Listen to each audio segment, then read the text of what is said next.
tous et bienvenue sur Batman on prend son bouquin. On se retrouve aujourd'hui car ça y est, il fait froid en grelotte. C'est donc l'heure du Cold Winter Challenge. À travers 4 menus assez larges, Margot Liseuse nous propose de sélectionner des lectures afin de nous accompagner durant les fêtes et durant le début de l'hiver. C'est parti pour vous présenter ma petite palle, ma sélection qui va m'accompagner durant le mois de décembre et de janvier. Le premier menu fait appel à la magie de Noël. Moi j'ai pas beaucoup de lectures sur Noël et en général les sortes de petites comédies romantiques qui sortent tous les ans ne m'intéressent pas trop. En attendant, j'ai quand même choisi une lecture typique de Noël qui est un classique que je n'ai jamais lu et qui n'est autre que les Contes de Noël de Charles Dickens. Je vais pas vous présenter Charles Dickens, voilà une légende de la littérature anglaise qui a écrit de très grands classiques et que je n'ai jamais lu. Je connais certains de ses contes car ils ont été adaptés en film d'animation et quand j'étais petite par exemple j'avais la VHS de L'étrange Noël de Monsieur Scrooge, mais je me suis dit que c'était clairement l'occasion, ça fait 1 an qu'il est dans ma palle et que je le garde exprès pour le challenge, donc c'est parti. Bon, pour la deuxième partie, magie de Noël, vu qu'on était dans les contes, même si ça parle pas vraiment de Noël, il y a un défi à travers ce challenge qui est lire une histoire à voix haute. Et j'ai fait le choix de le relever en vous lisant un conte d'Andersen qui n'est autre que La Petite Sirène. Comme je prends beaucoup de plaisir à écouter les podcasts et à écouter des enregistrements audio, voilà, des lectures audio, des livres audio, je me suis dit que ce serait mon petit cadeau de Noël. Je vais vous raconter La Petite Sirène, le texte original de Andersen. Et comme ça me fera valider ce petit défi qui est lisez une histoire à voix haute. Je n'ai pas encore d'enfant, j'ai un chat, mais mon chat n'est pas forcément passionné de lecture. Même si il lui arrive souvent de venir se poser sur moi quand je bouquine, je ne suis pas sûre qu'il va rester pendant toute la durée du conte, donc j'ai décidé que vous seriez mes auditeurs. Il faut savoir que je rêve d'avoir les contes d'Andersen, les contes de Grimm, les contes de Perrault en version illustrée, et que les seules versions illustrées que je trouve sont des versions pour enfants, mais en plus avec des dessins pas forcément très beaux. Donc si vous connaissez des éditions des contes de Grimm et des contes de Perrault qui sont superbes, qui sont chouettes, merci de me les mettre dans les commentaires que j'aille les découvrir. J'ai cette envie, cette volonté depuis toujours de confronter les contes originaux avec ceux que j'ai pu lire dans mon enfance, qui étaient souvent édulcorés, car les contes, vous le savez, à la base c'est quand même assez dark, assez trash, et aussi pour comparer les histoires que nous avons tous connus par les dessins animés Disney avec le conte original qui est souvent beaucoup moins sympa. On enchaîne avec le second menu qui a pour titre Flocon Magique. Là je vais pas vous mentir, j'ai complètement craqué sur ce menu car en fait dans ma palle il y avait beaucoup de livres que je gardais exprès pour cette catégorie et du coup j'en ai mis plein qui me font envie depuis tellement longtemps. C'est là qu'on va retrouver toutes les lectures fantastique, fantasy, science-fiction, SFFF, bref, vous connaissez la musique. Le premier livre que j'ai sélectionné, c'est un cadeau de ma copine Alex, qui comme vous le savez est toujours de très bons conseils en lecture.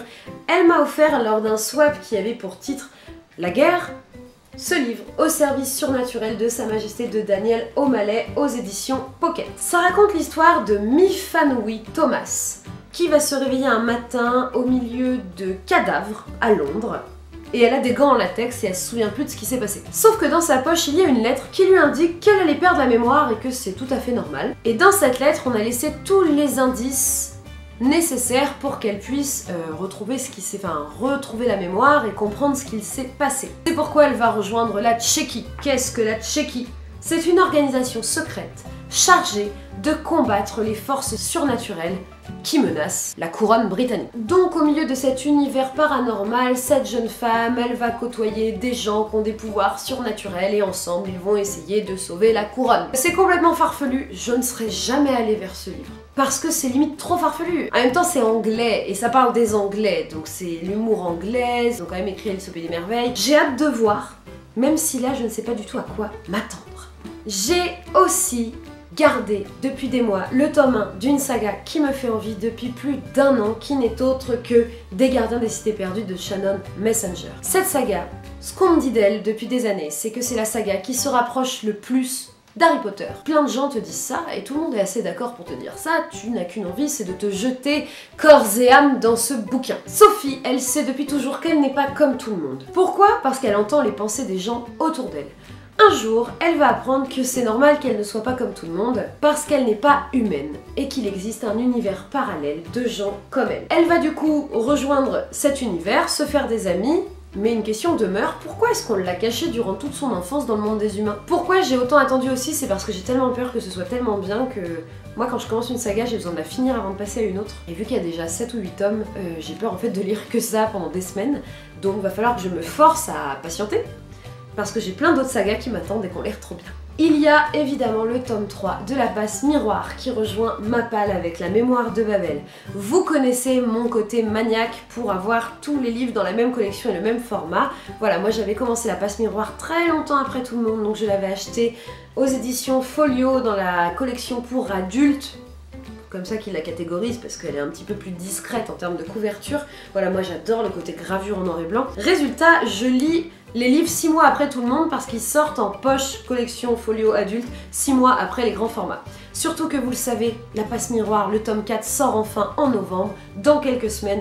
Donc il est vraiment temps que je lise le tome 3 pour patienter jusqu'à la sortie du tome 4 en poche. Son pouvoir à elle, c'est que quand elle touche les objets, elle peut te dire l'histoire de l'objet et en plus elle passe à travers les miroirs, donc c'est quand même assez cocasse, ma foi. Mais c'est une histoire hyper riche, je l'ai très mal décrite, mais c'est passionnant et comme je peux pas trop vous en dire, parce que moi j'ai déjà lu les 2 premiers tomes et je veux pas vous spoiler, allez-y, si la passe miroir a autant de succès, c'est pas pour rien.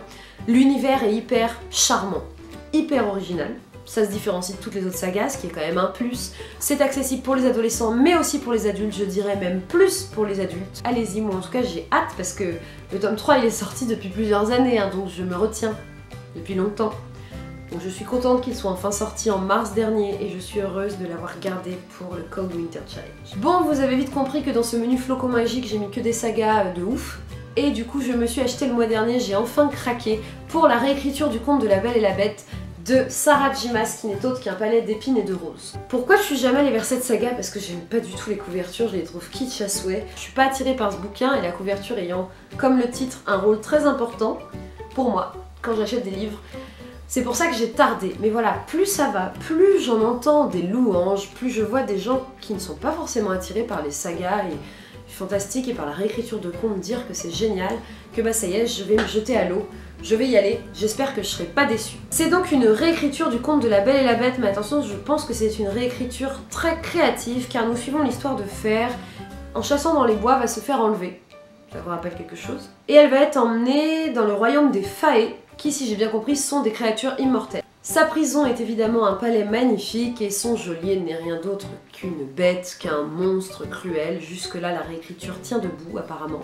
Là où est l'originalité, c'est qu'elle s'interroge sur pourquoi ce monstre et tous les membres de sa cour ont le visage caché par des masques. Pourquoi ils sont cachés dans ce château et quel est le mal qui ronge ce royaume? Ça fait écho au conte de La Belle et la Bête, donc moi c'est une histoire que j'adore, que ce soit le Disney ou le film original de Cocteau.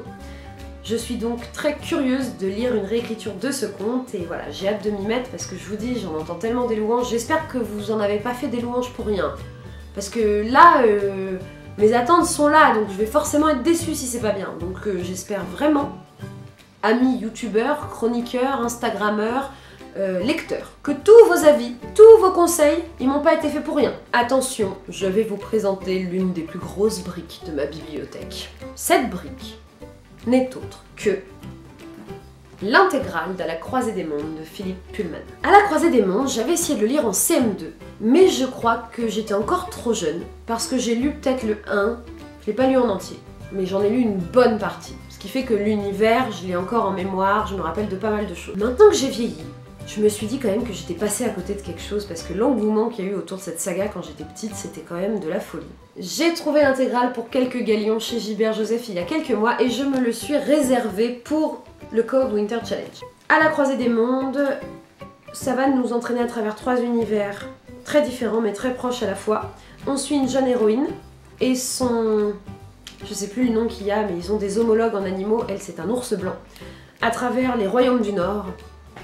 Et du coup, je vous en dirai pas plus parce que j'en sais pas plus. J'ai des images dans ma mémoire, mais j'ai peur de dire des grosses conneries. Je me rappelle qu'elle a une sorte de compas boussole qui est ouf et que ça me plaisait trop. Je me rappelle que l'adaptation au cinéma, j'avais trouvé ça nul, mais nul, et pourtant il y avait Nicole Kidman quand même. Je sais que Netflix va en faire une adaptation. C'est pourquoi je souhaite, comme vous me connaissez, lire tout ça avant de regarder la série. Et le dernier livre que j'ai choisi de mettre dans Flocon Magique n'est pas encore sorti et je compte bien me le procurer à Montreuil à la fin du mois. Il s'agit du tome 3 de la saga La Faucheuse de Neal Shusterman. La Faucheuse, je vous en ai parlé dans mon top 10 des meilleures sagas young adultes. Je vous en ai parlé dans mes coups de cœur de l'année 2018. Je pense vous en parler cette année dès qu'il va être sorti car j'en attends beaucoup. La Faucheuse, c'est une dystopie. On est dans un futur où la mort naturelle n'existe plus. Tu ne peux plus mourir d'une maladie, tu ne peux plus mourir d'une mort accidentelle. La seule mort qui t'attend, c'est celle qui va être délivrée par la communauté des faucheurs, qui sont des êtres humains comme toi et moi, qui sont sélectionnés par des faucheurs déjà en poste, qui vont les former, et qui ont pour mission, tous les ans, de tuer un certain nombre de personnes pour pas que la planète explose. On ne meurt plus, mais du coup notre durée de vie est plus longue, mais on continue de se reproduire. Donc à un moment donné, il y a trop de monde, trop de population, et donc la mission de garder le quota de population à un niveau acceptable revient à ces faucheurs. Et c'est passionnant, c'est une critique de notre monde et de ce monde-là aussi, de ce futur, très pertinente. Neal Shusterman, il écrit trop bien. Moi, c'est vraiment un coup de cœur et j'attends le tome 3 depuis hyper longtemps, donc je suis hyper contente qu'il sorte enfin. Et de toute façon c'est simple, je vais aller à Montreuil, je vais l'acheter, je vais le lire. Donc voilà, ce menu Flocon Magique, vous avez vu, il est très dense, hein, c'est le menu le plus dense, mais il n'y a que des livres que j'ai envie de lire depuis tellement longtemps. Le problème c'est que je vais commencer plein de sagas, je me connais, je vais aller acheter la suite, et encore la suite, et encore la suite. Et en gros, vous m'avez perdu dans des sagas fantastiques pendant un bon moment. Le troisième menu s'intitule Marcher dans la neige et c'est le moment de faire péter vos bouquins qui parlent de nature, de grands espaces, qui vont vous faire voyager. Je viens de recevoir en cadeau ce livre, Les 12 tribus d'Ati d'Ayana Matisse. Je n'en ai jamais entendu parler. On est à Philadelphie dans les années 20 et elle s'appelle Ati. Elle fuit la Géorgie donc elle fuit le sud en gros pour aller s'installer avec sa famille dans le nord. Elle va épouser Auguste et de cette relation va naître énormément d'enfants. 5 fils, 6 filles et une petite fille. Donc nous allons suivre à travers cette histoire le développement de cette famille et de ces 12 enfants qui je crois vont devenir 12 tribus et qui vont tous vivre sous la tutelle de cette mère qui apparemment est assez exceptionnelle. J'en sais pas plus et je vais pas vous mentir, le pitch il en dit pas plus. Mais déjà, est-ce qu'on peut saluer la beauté de cette couverture qui, comme toutes celles des éditions Gallmeister, nous attire quand on arrive dans une librairie. Moi je la trouve sublime. Et j'ai vraiment hâte en fait, de découvrir ce livre parce que la personne qui me l'a offerte, je vous en ai déjà parlé, elle s'appelle Caro, elle m'offre toujours des livres vers lesquels je ne serais jamais allée. Donc je découvre des choses toujours étonnantes, qui pour l'instant me plaisent. Peut-être qu'un jour il y en aura un qui me plaira pas, je ne sais pas, mais en tout cas ça me fait sortir de ma zone de confort livresque. Et du coup c'est ce livre-là que j'ai choisi pour le menu Marcher dans la neige. Et le dernier menu du challenge s'appelle Stalactite ensanglantée. Essaye de le dire le plus vite possible pour voir. Stalactite ensanglantée, stalactite ensanglantée, stalactite ensanglantée, stalactite ensanglantée. C'est un bon exercice de prononciation, mes amis. C'est le moment, comme son nom l'indique, de faire péter les thrillers, les livres d'horreur, bref, les trucs qui vont vous faire flipper et qui se passent dans le froid.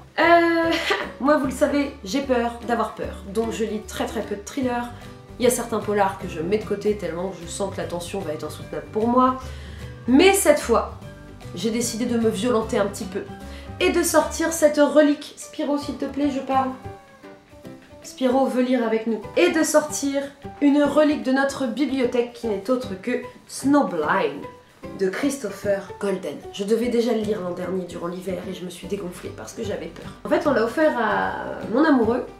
Je crois qu'il ne l'a jamais lu. Et c'est totalement le genre d'histoire pourtant qui lui plaît. Voilà, ça a été adoré par Stephen King et George R.R. Martin, qui dans le genre truc flippant et sanguinolent s'y connaissent. Au cours d'une terrible nuit d'hiver, les habitants d'un petit village vont être frappés d'une malédiction.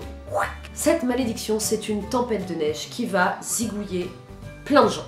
Toutes les familles vont être touchées, bref, c'est vraiment un drame. 12 ans plus tard, la vie suit son cours malgré ce drame, mais on ne sait pas pourquoi, à travers une nouvelle tempête, les gens qui sont morts ont décidé de revenir. Je ne sais pas sous quelle forme, est-ce qu'ils vont revenir sous forme de zombies, sous forme d'esprits, sous forme de fantômes, sous forme humaine, je n'en ai aucune idée.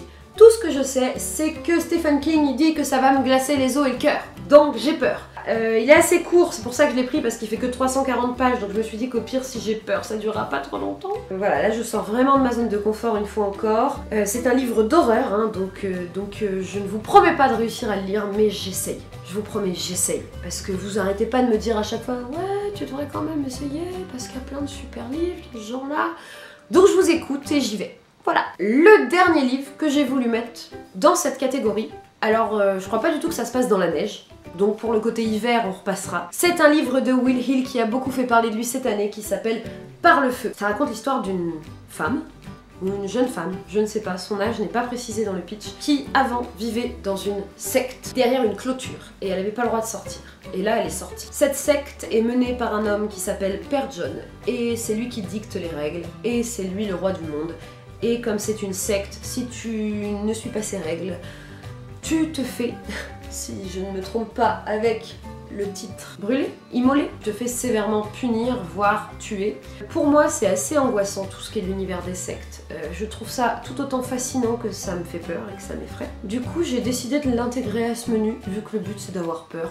Je pense que je suis dans la thématique. On est arrivé à la fin de ma palle du Cold Winter Challenge.